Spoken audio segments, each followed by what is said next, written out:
जोहार, मैं आनंद कुमार और आप देख रहे हैं जनमन की बात। झारखंड के राज्यसभा सांसद और कांग्रेस नेता धीरज साहू और उनके करीबियों के उड़ीसा स्थित कई ठिकानों पर 6 दिसंबर को शुरू हुई आयकर विभाग की कार्रवाई 7 दिसंबर को जारी रही। खबर है कि धीरज साहू के करीबी एक शराब कारोबारी के आधा दर्जन से अधिक ठिकानों पर छापेमारी चल रही है, जिसमें 100 करोड़ रुपए से अधिक की नकदी यानी कैश बरामद होने की सूचना है। जानकारी जो मीडिया में आ रही है उसके अनुसार उड़ीसा के संबलपुर, राउरकेला, बोलांगीर और बौद्ध समेत आधा दर्जन ठिकानों पर आईटी की रेड हुई थी। झारखंड में भी रांची और लोहरदगा में धीरज साहू के आवासों पर आईटी की रेड पड़ी थी।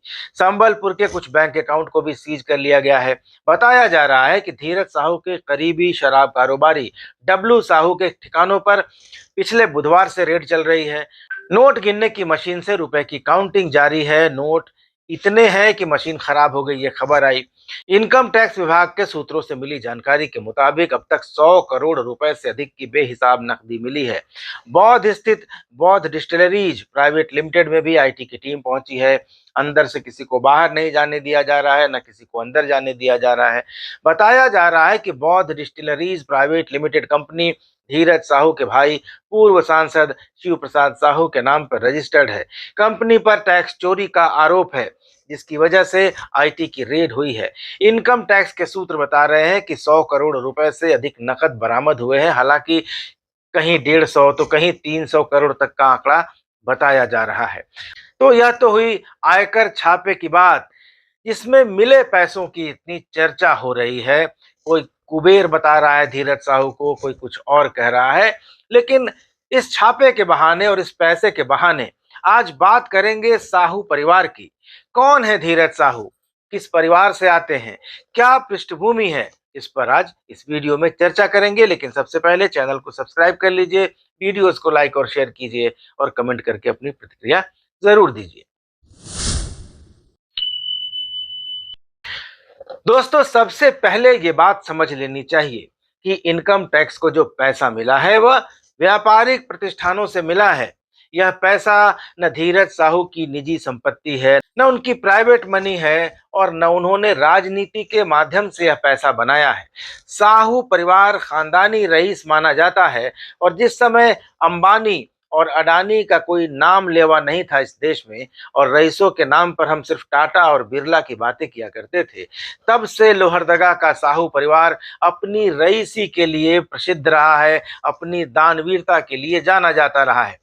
धीरज साहू का परिवार शुरुआत से ही, आरंभ से ही कांग्रेस से जुड़ा रहा है और कांग्रेस की उन्होंने बड़ी सेवा की है। धीरज साहू खुद 3 बार कांग्रेस के टिकट पर राज्यसभा के सांसद बने हैं और उनके बड़े भाई शिव प्रसाद साहू 2 बार 1980 और 1984 में रांची लोकसभा सीट से कांग्रेस के सांसद निर्वाचित हो चुके हैं। लोहरदगा में इस परिवार की इतनी प्रतिष्ठा है कि अगर लोहरदगा सीट अनुसूचित जनजाति के लिए रिजर्व नहीं होती तो इस परिवार को वहां से हरा पाना किसी के लिए संभव नहीं होता। दोस्तों, लोहरदगा के थाना रोड पर धीरज साहू का परिवार रहता है। पुश्तैनी मकान है उनका। यह परिवार समाज सेवा के साथ साथ दानवीरता के लिए भी प्रसिद्ध है।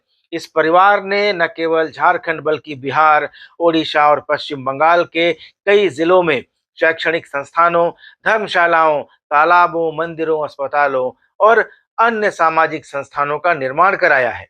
गरीबों को, जरूरतमंदों को यह परिवार खुले हाथ से दान देता आया है। कोई भी अगर फरियाद लेकर इस परिवार के दरवाजे तक पहुंच गया तो वह खाली हाथ नहीं जाता। ऐसी बातें कही जाती हैं। धर्म और संप्रदाय का भेदभाव नहीं होता, यहाँ सबकी मदद की जाती है। तो दोस्तों, साहू परिवार आजादी के पहले से ही काफी समृद्ध रहा है। इस परिवार ने देश की आजादी की लड़ाई में सहयोग किया है। इसके अलावा अकाल में, दुर्भिक्ष में और 1965 के युद्ध में प्रधानमंत्री राहत कोष में बड़ी राशि दान में दी है। इस परिवार की एक अनूठी परंपरा है। ऐसी परंपरा शायद ही कहीं देखने को मिले और वह परंपरा यह है कि पिछले 80 सालों से जिस किसी व्यक्ति ने भी इस परिवार में काम किया है, यहाँ अपनी सेवा दी है, चाहे वह जीवित है अथवा नहीं, उनके नाम के साथ परिवार के बच्चों के नामों की घोषणा दीपावली के दिन विशेष पूजा अर्चना के बाद खजांची करता है साहू परिवार का, और साहू परिवार के सदस्य वहां रहते हैं और इसके साथ ही उन परिवारों को सम्मान राशि भी दी जाती है। ऐसी अनोखी परंपरा भारत का कोई अमीर से अमीर परिवार शायद ही निभाता होगा कि जिस पीढ़ी ने काम किया, सेवा दी, उसका ऐसा सम्मान होता होगा। इस परंपरा की शुरुआत 5 पीढ़ी पहले हीरा साहू ने की थी। इसे बलदेव साहू ने आगे बढ़ाया, जो धीरज साहू के पिता थे। अब इनके बेटे इस परंपरा को कायम रखे हुए हैं, आगे बढ़ा रहे हैं। बलदेव साहू को अंग्रेजी राज में राय बहादुर की उपाधि मिली थी। उनके बेटे शिव प्रसाद साहू, गोपाल साहू, धीरज साहू और नंदलाल साहू आदि थे। शिव प्रसाद साहू और नंदलाल साहू का निधन हो चुका है। दोस्तों, मैंने अपने बचपन के 5 साल लोहरदगा में गुजारे हैं। मेरे पिताजी की वहां पोस्टिंग थी। वे पीडब्ल्यूडी में काम करते थे, इंजीनियर थे। मैं उस समय बहुत छोटा था, लेकिन मेरी माँ साहू परिवार से जुड़े कई किस्से सुनाती हैं। पूर्व सांसद दिवंगत शिव प्रसाद साहू के चेहरे पर होठों से नीचे यहां से ऐसा एक गहरे घाव का निशान था। बताया जाता है कि एक बार घने जंगल में वे बाघ का शिकार करने गए थे, जहां उनकी बंदूक जाम हो गई और बाघ ने उन पर हमला कर दिया। उसी आपाधापी में, उसी गुत्थम गुत्थी में बाघ के पंजे के प्रहार से वह घाव उनके चेहरे पर बना था। बाद में उनके साथ गए एक शिकारी ने बाघ को गोली मार दी थी। वैसे ही उनके छोटे भाई नंदलाल साहू के फिल्मी सितारों के साथ दोस्ती की बड़ी चर्चाएं होती थी। 80 के दशक में लोहरदगा के उनके घर और फार्म हाउस और रांची के रेडियम रोड स्थित उनका जो घर है सुशीला निकेतन, वहां अक्सर बड़ी पार्टियां होती थी और बड़े बड़े उस जमाने के फिल्मी सितारे वहां आया करते थे। अभी भी इनके यहाँ फिल्म स्टार्स और क्रिकेटर्स आते रहते हैं। धीरज साहू के भाई नंदलाल साहू के बारे में एक मशहूर बात जो मैंने सुनी थी कि एक बार वे अपने फार्म हाउस पर थे और वहां बाढ़ आ गई। पहाड़ी नदियों में अक्सर बाढ़ आ जाया करती है, तो फार्म हाउस डूब गया। तब उनको हेलीकॉप्टर भेजा गया और वहां से रेस्क्यू किया गया। हेलीकॉप्टर तब बहुत ऐसी चीज होती थी जो देखने के लिए भीड़ लगती थी। रांची का जो उनका आवास है सुशीला निकेतन, तब इस इलाके का सबसे महंगा और सबसे आलीशान घर था। इस घर को देखने के लिए दूर दूर से लोग आया करते थे। रईसी का यह आलम था कि उस जमाने में उस घर में इटालियन मार्बल और बेल्जियम का ग्लास इस्तेमाल किया गया था, जब इसके बारे में शायद ही कोई जानता था। लोहरदगा में उनके घर पर हर सप्ताह निश्चित दिन को एक गद्दी बैठती थी, जिसमें परिवार का कोई सदस्य बैठता था। जरूरतमंद लोग अपनी समस्या बताते थे और जरूरत के अनुसार उनको आर्थिक मदद भी मिलती थी। यह परंपरा अब है या नहीं मुझे ज्ञात नहीं है, लेकिन ऐसी परंपरा थी।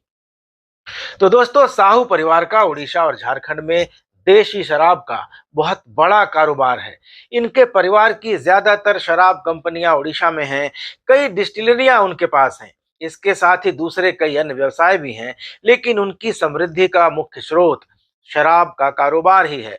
साहू परिवार के बारे में मैं जो इतनी बातें आपको बता रहा हूं, इसका अर्थ बस इतना ही है कि धीरज साहू के ठिकानों पर, उनसे जुड़े प्रतिष्ठानों पर जो पैसा मिला है, वो अनडिस्क्लोज्ड मनी हो सकती है, टैक्स चोरी का काला धन हो सकता है। लेकिन जो लोग यह समझ रहे हैं और दूसरों को समझाने की कोशिश कर रहे हैं कि धीरज साहू ने कहीं ना कहीं राजनीति के जरिए यह पैसा बनाया है, लेकिन ऐसा नहीं है। असलियत यह है कि साहू परिवार के पास पीढ़ियों से अथाह पैसा है, अकूत दौलत है। इसलिए पैसा कमाने के लिए उन्हें राजनीति करने की जरूरत नहीं है।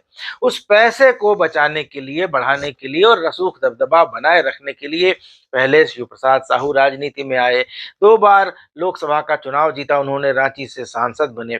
फिर गोपाल साहू ने कोशिश की, हजारीबाग से लोकसभा का चुनाव उन्होंने लड़ा, लेकिन सफल नहीं रहे।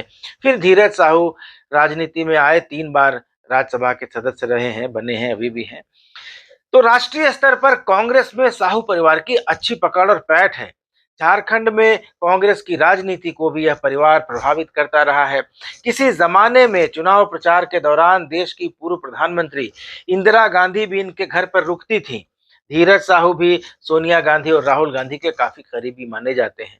तो ये साहू परिवार की पृष्ठभूमि है, बैकग्राउंड है। तो ये मान लेना कि एक नेता के घर छापा पड़ गया और उसके यहाँ से इतने 100 करोड़ रुपए मिल गए और ये भ्रष्टाचार का पैसा है। ये जो नैरेटिव सेट करने की कोशिश हो रही है, इसलिए मैंने आपको ये बताया कि साहू परिवार की पृष्ठभूमि कैसी है। अब ये पैसा आयकर के छापे में व्यापारिक प्रतिष्ठानों से मिला है, टैक्स चोरी का पैसा है, काला धन है, इसमें कोई संदेह नहीं है। लेकिन साहू परिवार ऐसा नहीं है कि इसने राजनीति में या किसी राजनीतिक पद पर रहकर पैसा बनाया। पैसा इनके पास बहुत पुराना है। दोस्तों, तो ये साहू परिवार की कहानी थी। आपको ये कहानी कैसी लगी? कमेंट करके ज़रूर बताइएगा। चैनल को सब्सक्राइब कर लीजिएगा। अगले वीडियो में मुलाकात होगी, तब तक इजाज़त दीजिए। धन्यवाद। नमस्कार।